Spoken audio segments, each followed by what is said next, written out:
जय हिंद साथियों। आज का मेरा मुद्दा एक प्रैक्टिस वाला रहेगा, जो हम लोग एक मुद्दे पर चर्चा करेंगे। और इस मैंने आप लोगों से बात बोला था कि एक मैं जो कक्षा है वो साइकोलॉजी की लूंगा, और फिर मैं एक मुद्दा लूंगा जिसमें आपको स्थितियों से सामना करवाऊंगा। आप इस मुद्दे पर जो साइको में स्थितियां बनती हैं वहाँ इंटरव्यू में या आपके रिटन पेपर में, तो आप इनसे कैसे निपटेंगे और कैसे बिल्कुल चयन करेंगे कि उत्तर बिल्कुल सटीक है, सही है, और इसको हमको प्रस्तुत करना चाहिए। तो आप आज का मुद्दा हमारा रहेगा फुहरता, ऑनलाइन फुहरता। तो मैं केवल आप लोगों को ये शब्द कुछ नए लग गए हों, लेकिन आपको इस शब्द से बिल्कुल डरना नहीं है। इसका मतलब होता है सुलटी।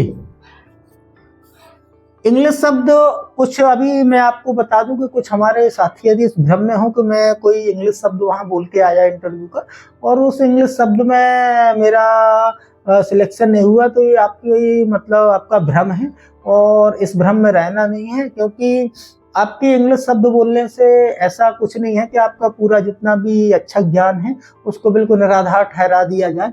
लेकिन आप लोग देवनागरी जानते होंगे।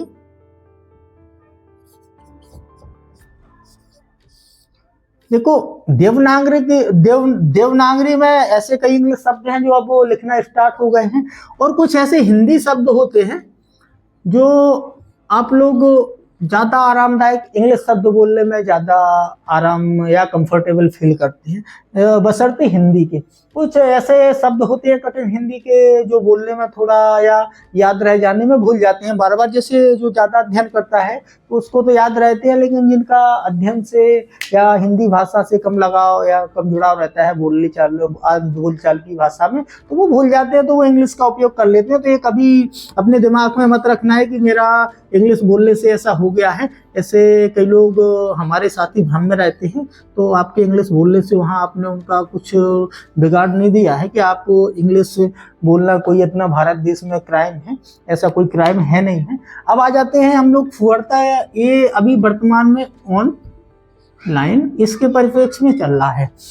ये विवाद क्यों है और इसका सैनिकों पर, हमारी भारतीय सेना पर और नागरिकों पर ये प्रभाव हमको देखना। जब भी आप लोग कोई मेरे साथ मुद्दा जब डिस्कस करने बैठे ना, तो आपने तो इंटरव्यू में ये जो दे चुके हैं उनने तो ये स्थिति महसूस कर ही ली होगी कि वो सैनिक संबंधी और परिवार संबंधी और नागरिकों संबंधी तीनों स्थितियों में आपसे प्रश्न करते हैं। ये तो, और जो अभी एक बार भी इंटरव्यू नहीं दिया है या जिन लोगों की अभी उम्र नहीं हुई है, वहां तक नहीं पहुंचे हैं, तो उनने अपने दोस्तों से, साथियों से, मित्रों, रिश्तेदारों से संपर्क करके सारे इंटरव्यू के प्रश्न पूछते रहते हैं। तो वो इतना प्रश्न ना समझ पाए, लेकिन उन लोगों ने ऐसा कई बार सुना हुआ कि भारतीय सेना में इस चीज का क्या प्रभाव है और आप इससे कैसे निपटेंगे यदि आप वहाँ के या उस यूनिट के धर्मगुरु हैं। तो इन सारी चीजों का आप लोगों ने सुना होगा। तो आप लोगों से देखो, स्थितियां तीन टाइप की बना देते हैं। मैंने बोला था, एक बनाते हैं वो आपके पारिवारिक जीवन की, एक बनाते हैं संस्थानिक जीवन की, और एक बनाते हैं वो आपके देश के, जो राष्ट्र के, जो नागरिकों की है। तो इन सारी चीजों को हमको देखना। तो पहले ये फुहरता क्यों। एक इंडियाज गॉट लेटेंट नाम का यूट्यूब चैनल था, उसके यूट्यूब चैनल से कुछ ऐसे भड़काऊ बयानबाजी, अश्लीलता वाली बातें उसने की, जिससे हमारे समाज के लोगों को कई लोगों ने विरोध किया और उस पर FIR करवाया और सरकार को मजबूर या प्रशासन को मजबूर होना पड़ा कार्रवाई के लिए। लेकिन हम लोगों को थोड़ा ये हो गई, आम नागरिकों की बातें, ऐसा हुआ, ये घटना हो गई। अब हम लोगों को धर्मगुरु के स्तर पर रहकर सोचना है कि इस चीज की जो हमारे, पहली बात तो ये फुहरता का मतलब क्या प्रभाव होता है। पहले तो हमारे यहाँ की नैतिकता, जो लोगों में नैतिकता है, इसके भाव कम होती है, नैतिकता का पतन होता है। सदाचार, इसका भी पतन होता है। शालीनता, इसका भी पतन होता है। सद्भाव, ये भी कमजोर पड़ता है। नग्नता बढ़ती है, अश्लीलता बढ़ती है। इन सारी चीजों पर ऐसी गतिविधियों का प्रभाव पड़ता है। अब हमारे सैनिकों या हमारे सेना में जैसे आप सद्भाव है, ये राष्ट्रीय एकता, सर्वधर्म समभाव, सांप्रदायिक सौहार्द, इन सब अखंडता, बंधुत्व की भावना, भाईचारे वाली भावना, इन सारी चीजों का सेना में बहुत महत्व है। इन्हीं चीजों को लेकर आपसे हर वो स्थितियां बनाई जाती हैं जो प्रश्न पूछा जाता है, लेकिन आप लोगों को इन्हीं चीजों पर और वर्तमान में इसलिए इन सारे मुद्दों पर देखो, सारे जितने हमारे इंटरव्यू पैनलिस्ट होते हैं, पेपर बनाने वाले होते हैं, इन सारी चीजों पर उनका बिल्कुल नजर रहती है। आखिर यदि आप लोगों से कोई ऐसा शब्द आ जाए आपके सामने, तो आपको उसका पता तो होना चाहिए कि नकारात्मक स्थिति में ये शब्द है कि सकारात्मक स्थिति में, उसका हमको क्यों ऐसा पूछा जा रहा है या हमसे ऐसी क्या जरूरत आन पड़ी। तो अब इन सारी चीजों पर प्रभाव पड़ता है। और सबसे ज्यादा जो प्रभाव हमारे यहाँ पे बढ़ रहा है वो नफरत पर। इसको इसीलिए ऑनलाइन फ्रॉड बोलते हैं कि हमारे देश में अभी जो एक हवा मान लेते हैं कि नफरत भरी चल रही है, या कुछ लोगों के मतलब कुछ जो सिलेक्टिव लोग हैं उनके द्वारा ऐसी चलाई जा रही है कि हमारे देश में नागरिकों में एक दूसरे के खिलाफ जाति जाति में, धर्म धर्म में और क्षेत्र में, ऐसी इन सारी चीज़ों पर, भाषा में और लिंग में एक नफरत के भाव पैदा किए जा रहे हैं। तो इस सब चीज़ों पर रोक लगाने के लिए हमारे अब सरकार को या हमारी भारतीय सेना पर क्या प्रभाव पड़ेगा, वो हमको क्या कदम उठाना है जिससे हमारे सेना के इन सारी चीज़ों से प्रभावित ना हो और उनके अंदर ऐसा कोई भाव पैदा ना हो जो हमारे राष्ट्र की सेना या देश की सेना की सुरक्षा के लिए या नागरिकों की सुरक्षा के लिए खतरा पैदा करे। अब आ जाते हैं हम लोग, मैंने आपसे बोला था कि मैं ऐसा एक मुद्दा लेता रहूंगा कि जिससे आपकी समझ विकसित हो, और सबसे ज्यादा आपको समझ विकसित मैं आपको बता दूं तो आपको ऑनलाइन जो गतिविधियां होती हैं, जो इंटरनेट मीडिया की गतिविधियां होती है, उस पर आपको ज्यादा बिल्कुल क्लियर रहना है। सबसे ज्यादा जो हमारे साथी हैं फंसते यही हैं। देखो, घूम फिर के जितनी भी स्थितियां हैं, दो तीन आपसे पूछ ली जाए लेकिन अंततः आ जाएंगे वो इसी ऑनलाइन वाले पे। जो अपने आप को, पहले तो मैं आप लोगों को बता दूं कि एक जो सोशल मीडिया अपने आप को बोलते हैं वो वास्तव में इंटरनेट के प्लेटफॉर्म है। तो सोशल मीडिया इसलिए अब उनको बोला जा रहा है क्योंकि आम से आम लोगों, आम से किसी भी समाज का व्यक्ति हो, चाहे वो गरीब हो अमीर हो, अपने वहाँ पर उसका यूजर बन गया है, उसका उपयोग करके अपने विचारों को प्रस्तुत कर सकता है। तो पहली बात तो इंटरनेट जो हमारे प्लेटफॉर्म है उनको अपने मुक्त विचारों का मंच माना जा रहा है।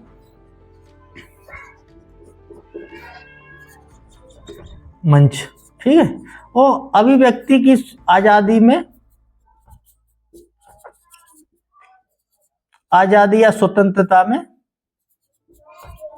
मील का पत्थर माना जा रहा है,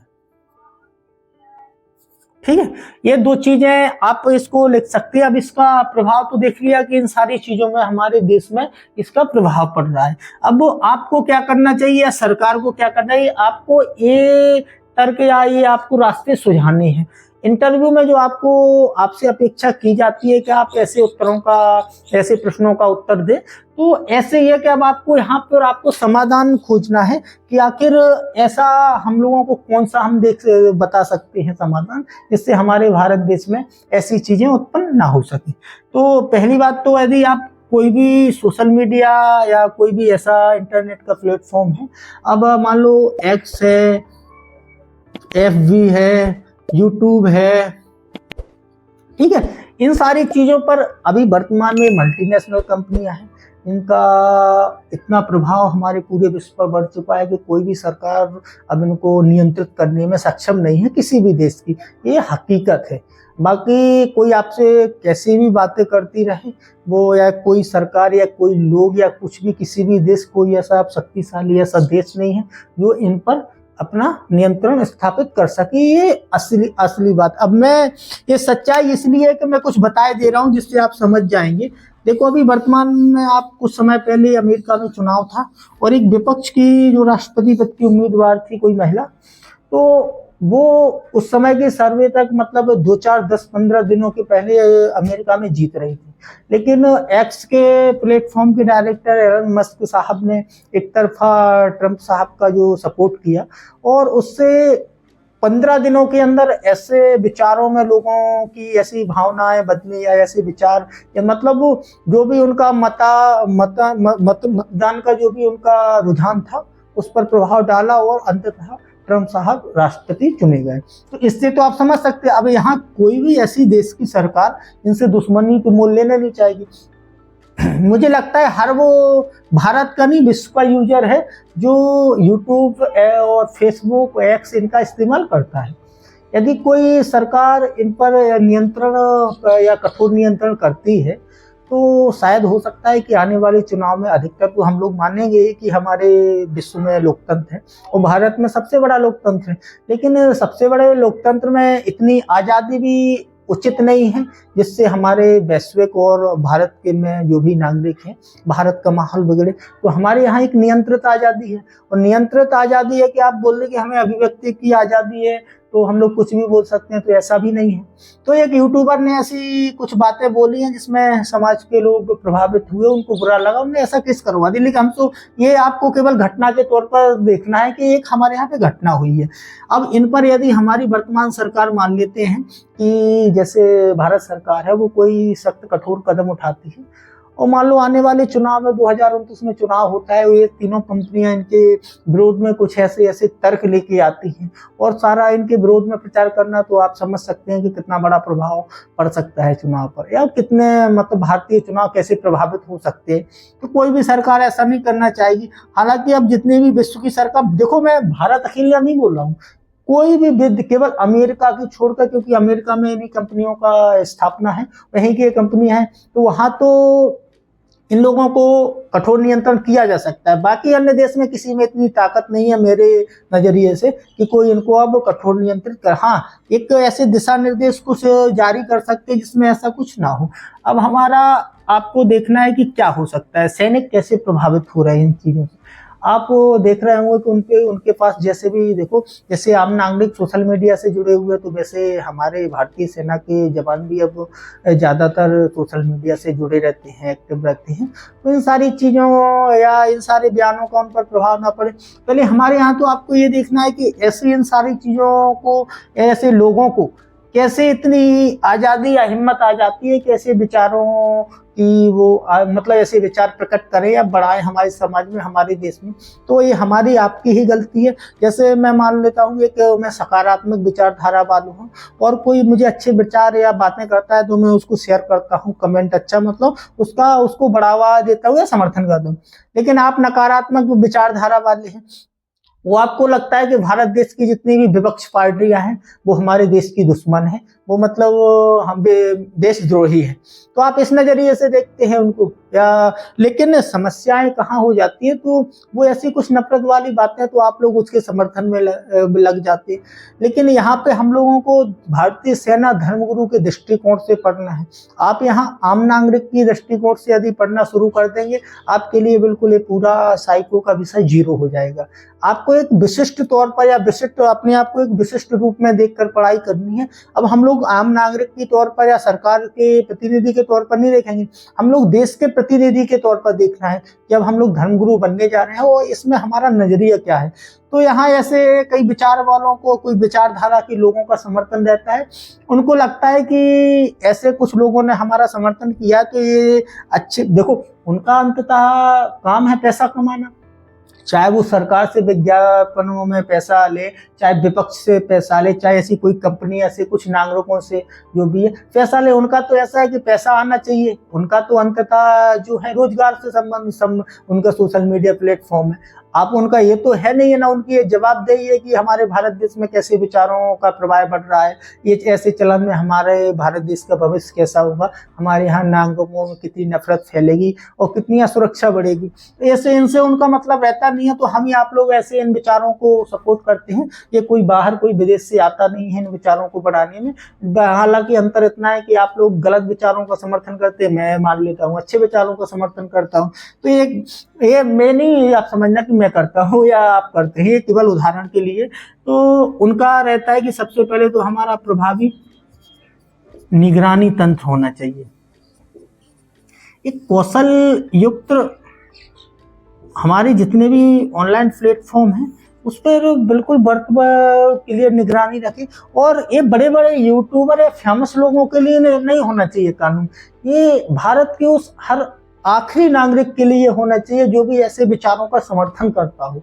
उसके लिए कड़े सजा का प्रावधान होना चाहिए और त्वरित कार्रवाई का प्रावधान होना चाहिए। तो ये निगरानी तंत्र जो हमारा स्किलफुल होगा वो हमेशा ऐसे सोशल मीडिया प्लेटफॉर्म पर निगरानी रखेगा। ऐसे कोई विचारों का प्रवाह करता है, कोई चलाता है तो उसको तुरंत गिरफ्तार करके ऐसी कुछ चीजें। लेकिन ऐसा कोई एक इन्फ्लुएंसर या कॉमेडियन करता है अभी वर्तमान में जो स्थिति है, आप केवल उसको टारगेट करके ऐसा कर लेंगे तो आप पूरे भारत को नहीं सुधार पाएंगे। वो आप लोगों का जो दृष्टिकोण होना चाहिए वो समग्र होना चाहिए कि यूट्यूबर जो फेमस या इन्फ्लुएंसर या कुछ कोई नेता है, इनको अकेला या इन पर कार्रवाई करने से हमारा देश सुधरने वाला नहीं है। आप जानते, हम जानते, एक को जेल में डाला, कार्रवाई हुई, वो दूसरा पैदा हो जाएगा, क्योंकि उसको अंततः रोजगार के चक्कर में वो कुछ करने के लिए तैयार हो जाएगा। उसको तो अपना सेटअप चाहिए। बाकी हमारे यहाँ जो न्याय व्यवस्था है वो कैसे, कितने जो बड़े बड़े लोग हैं पैसे वाले कैसे खेलते रहते हैं, जो गरीब लोग हैं वो फंस जाते हैं। तो हमको तो हमारे देश की हवा अच्छी सकारात्मक है, जो मीठी हवा चलानी है उसमें पूरा, तो पहला प्रभावी निगरानी तंत्र होना चाहिए, फिर दिशा निर्देश होना चाहिए कि अश्लीलता वाली जो चीजें हैं कितनी उम्र तक देखेंगे लोग, कितनी उम्र तक नहीं देखेंगे, बच्चों में बिल्कुल बैन हो जाएगी। और जो प्रभावी हमारा दिशा निर्देश हो, जो नियंत्रण होना चाहिए सबसे पहली बात तो देखो, जितना भी हो सके सरकार कोशिश तो करी गई, ऐसी चीजें यदि देश में समाज में बढ़ रही हैं और हमारा समाज दूषित हो रहा है तो इस पर तो सरकार की कोशिश होनी चाहिए कि इन सारी चीजों पर नियंत्रण हो। लेकिन अब ये प्रभाव आ क्यों रहा है, पहले ये देखो, वहां पे जो ये कंपनियां बनी हैं उनको तो पता है नहीं है कि हमारे यहाँ हिंदी भाषा में या किसी भी भाषा में इन चीजों का मतलब क्या होता है। वो तो आप लोगों को एक एल्गोरिथम होता है इंटरनेट मीडिया पे, यदि आप लोगों को जितना ज्यादा देखा जा रहा है तो आप वो लोग अंदाजा लगाते हैं कि चीज अच्छी है और ये उनके फायदे के लिए, क्योंकि उनको उनके उनके मतलब उन लोगों को विज्ञापन मिल रहा है, उसी विज्ञापन का आपको दे रहे हैं कुछ हिस्सा वो रख ले रहे हैं, तो उनको तो फायदा है। उनसे मतलब कि है नहीं कि इसका भारत देश पर कोई नकारात्मक प्रभाव है। तो एल्गोरिथम पर आपका पूरा डिपेंड रहता है कि कौन सी चीज सही है नहीं। इसलिए मैं एक बोला था आप लोगों को पिछली बार भी कि आप लोग जो गूगल पे सर्च करते हैं, जो ज्यादा देखा जा रहा है वो गलत भी देखा जा रहा है तो वो आपको बिल्कुल सामने प्रस्तुत कर देगा ये है। अब वो गलत हो सही हो वो उसको कोई मतलब है नहीं है। यहाँ पे देखो, जो पश्चिम के लोग हैं, पश्चिम की अर्थव्यवस्था है, पश्चिम का समाज है, वो अपने आप को विकसित मान चुके हैं। उनके लिए ये सारी चीजें नग्नता वाली, अश्लीलता वाली, ये छोटी चीज, नफरत वाली आप उनके यहाँ बात करके आए, उनके ऊपर कोई प्रभाव नहीं पड़ेगा। वो हमारे यहाँ पता चला कि मर्डर भी हो सकते हैं इन सारी चीजों से। आप लोगों यदि जिस भी क्षेत्र में रह रहे हो, कई ऐसी कहावतें आपने सुनी होगी कि जो मुंह से निकली बोली एक बंदूक की गोली का काम करती है। आपने कुछ ऐसी गलत अफवाह या चीज निकल जाती है आपके मुंह से या सोशल मीडिया प्लेटफॉर्म पे आप ऐसी फैला देते हैं तो मॉब लिंचिंग में आपने कई जगह देखा भी होगा कि हमारे यहाँ पे मौतें भी हो रही हैं। तो इन सारी चीजों पर अब उनको कोई ऐसा तो मतलब है नहीं है, वो अपने तरीके से सारे अपने नियम बनाए हुए हैं। इसीलिए अभी वर्तमान में आप लोगों ने देखा होगा कि मैंने एक बार बताया था कि ऑस्ट्रेलिया ने 16 वर्ष से बच्चे नीचे वालों को सबको सोशल मीडिया बैन कर दिया है। देखो, कोई भी सरकार यदि ऐसा कदम उठाती है तो वो बहुत सोच समझ कर उठाती है। तो हम लोगों को, हमारे बच्चों की या आने वाली पीढ़ियों को बचाना है इन सारी नफरत भरी पोस्टों से या नफरत भरे भाषणों से या विचारों से। तो हमको ये ऐसे कोई कदम उठाने, हालांकि बैन नहीं कर सकते वो ठीक है, इससे उनका विकास अवरुद्ध होगा, लेकिन ऐसे कुछ नियम जरूर बना देंगे कि ऐसी ऐसी चीजें उन लोगों तक ना पहुंचे, बच्चों तक। हमारे यहाँ पे अभी एक गूगल ने एक सर्वे बताया है तो उसमें 90% लोग हैं जो इंटरनेट का मिसयूज करते हैं। मतलब मिसयूज का मतलब यह है कि उनका कोई काम नहीं है। काम का मतलब यह है कि इंटरनेट से जो भी लोग फायदा लेते हैं तो ऐसा कुछ नहीं लेते, उनका टाइम पास रहता है। फेसबुक चलाया, यूट्यूब चलाए, एक्स चलाए, ऐसे कई अन्य प्लेटफॉर्म, सोशल मीडिया प्लेटफॉर्म से, लेकिन उनका ऐसा कोई इससे लेना देना नहीं है केवल मतलब अनैतिक तौर पर इसका उपयोग करते हैं। केवल 10% भारत देश के जो लोग हैं जो शिक्षा सामग्री सर्च करते हैं। गूगल का डेटा है, क्योंकि जो भी आप गूगल पर सर्च करेंगे वहाँ पे स्टोर तो रहता ही है कि आप कौन सा देखते हैं, और वही आपके से मोबाइल में या कंप्यूटर में या जो भी है लैपटॉप में आपके वही डाटा शो कर किया जाता है कि आपने मान लो मुझे देखा। अब अगली वीडियो जो नीचे आएंगी वो आरटीजीएसईओ से ही संबंधित आएंगी। तो ऐसे केवल 10% ऐसे लोग हैं जो ज्ञानवर्धक चीजें सर्च करते हैं। बाकी 90% लोग ऐसे हैं कि कई आपने विधानसभा में भी कई पॉर्न वीडियो को देखा होगा सर्च करते हुए विधायकों को, तो इन सारी चीजें अश्लीलता वाली पॉर्न वीडियो ऐसी सारी देखते रहते। तो हम लोगों को बड़ा सतर्क रहना है। अब सेना को कैसे इन सारी चीजों के या सैनिकों को हम लोगों को बचाना है, ये आपको बिल्कुल याद रखना है। तो ऐसे इन सारी चीजों से हमारे सेना में और साथ में नागरिकों में ऐसे विचार ना फैलने पाए जिसमें हमारी राष्ट्रीय एकता, अखंडता और मतलब सर्वधर्म समभाव और सांप्रदायिक सौहार्द ना बिगड़ सके। तो पहली बात तो आप लोगों को सैनिकों पर निगरानी रखनी है कि जो हमारे सैनिक सोशल मीडिया का उपयोग कर रहे हैं वो किस प्लेटफॉर्म में और उसमें कैसे भाषणों का, कैसे विचारों का चलन है, ये आपको निगरानी रखनी है। यदि कोई आपका सैनिक फंस भी जाता है ऐसी स्थिति में तो आपको व्यवहारिक निपटान करना है कि जो कोई यदि तुरंत निपटान हो सके इस स्थिति में। यदि कोई ऐसे विचारों से प्रेरित हो जाता है तो तुरंत, यदि नहीं होता है तो आ जाना है हम लोगों को आध्यात्मिक पर। अब आध्यात्मिक तरीके आप लोगों ने अच्छी तरह कर्मकांड पढ़ा है, गीता से लेंगे, महाभारत से लेंगे, रामायण से लेंगे, या किस चीज से ले रहे हैं आप, कुरान से ले रहे हैं या बाइबल से लेंगे वो, या दसम ग्रंथ जो हमारे सिख धर्म में गुरु ग्रंथ हैं, तो इन चीजों से आप कौन से लाइनें लेंगे या कोई कविता से लेंगे तो यहाँ से निकालना है। फिर हम लोग आ जाएंगे योग, कुछ ऐसे खेल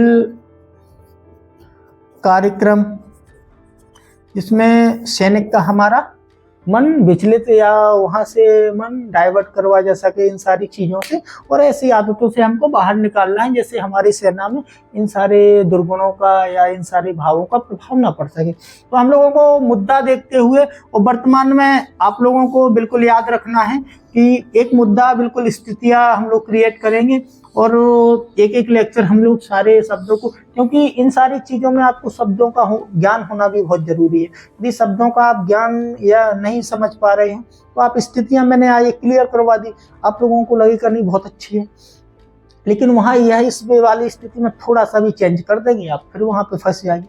तो आप ऐसी स्थितियों में फंसे नहीं, मेरा ये बिल्कुल उद्देश्य रहेगा कि आप कोई भी स्थिति आपसे वहाँ। बाकी मैं एक गारंटी मैंने बोल दिया है कि आप कर्मकांड से बस मुझे श्योर कर देना कि सर मुझे कर्मकांड में कितना, देखो 100% तो नहीं लेकिन 80 से 90% आप संभाल ले जाएंगे तो फिर मैं गारंटी दे दूंगा कि साइको में किसी की हिम्मत नहीं है कि आपसे 100% भी आप उसका जवाब दे के आएंगे।